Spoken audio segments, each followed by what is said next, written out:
The grand ballroom of the Valente fashion house shimmered with gold and envy.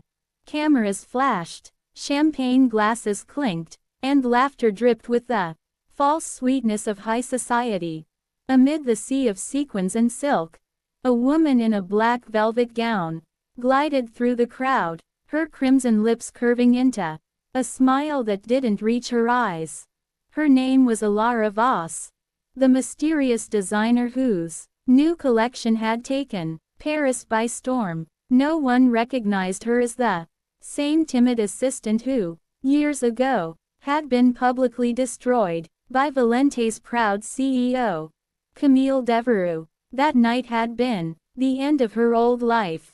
Camille had accused Alara of stealing her designs, a lie born of jealousy when the young assistant's sketches began to outshine her own.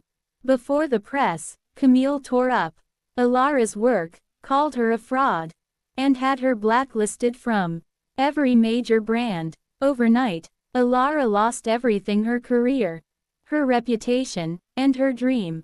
But she didn't vanish. She transformed. She spent years in Milan, studying under a reclusive genius who taught her that fashion wasn't just fabric, it was power. When she finally returned, she wore a new name, a new face, and a heart stitched with vengeance. Now, as the lights dimmed and the runway show began, Alara watched from the shadows. Valente's latest collection, Camille's so-called masterpiece, was about to begin. But what no one knew was that every design, every stitch, every shimmer on that runway was Alara's. She had orchestrated it all.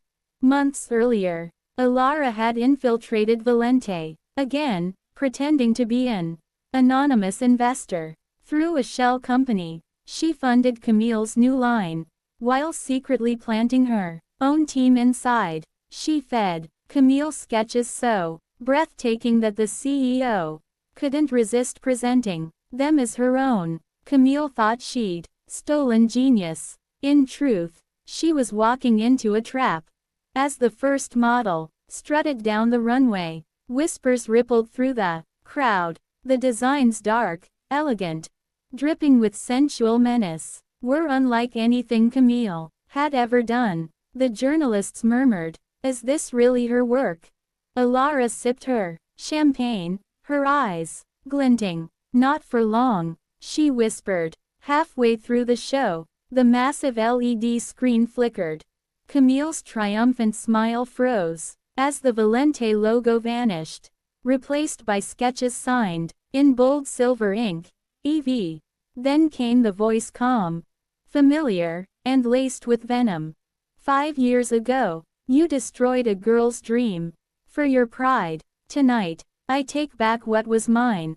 Gasps filled the room. Photos appeared on the screen, proof of Camille's plagiarism, emails, drafts, even security footage showing her stealing Alara's portfolio. The audience turned into a storm of shock and accusation. Camille's face drained of color. This is lies," she screamed, but her words drowned beneath the flashing of cameras. Alara stepped forward, her heels striking the marble like a metronome of justice.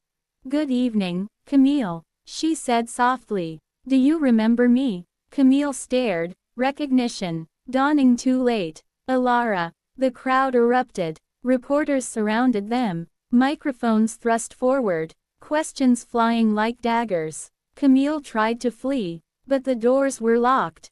Courtesy of Alara's team, every angle, every scream, every broken plea was caught on camera. By morning, Valente's empire had fallen. Camille was exposed, bankrupt, and disgraced. As dawn painted the Seine in pale gold, Alara stood on her balcony, overlooking Paris. The city hummed beneath her, alive, forgiving, beautiful.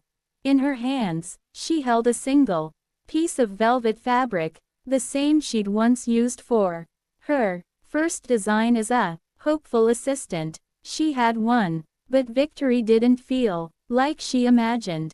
There was no thrill, no joy, just silence. Revenge had filled the space where her heart used to be. When her assistant entered the room, saying the world wanted interviews, Alara simply smiled and said, "Tell them this: the past always returns. And when it does, it wears velvet." She turned away, watching the river flow, steady, cold, and endless.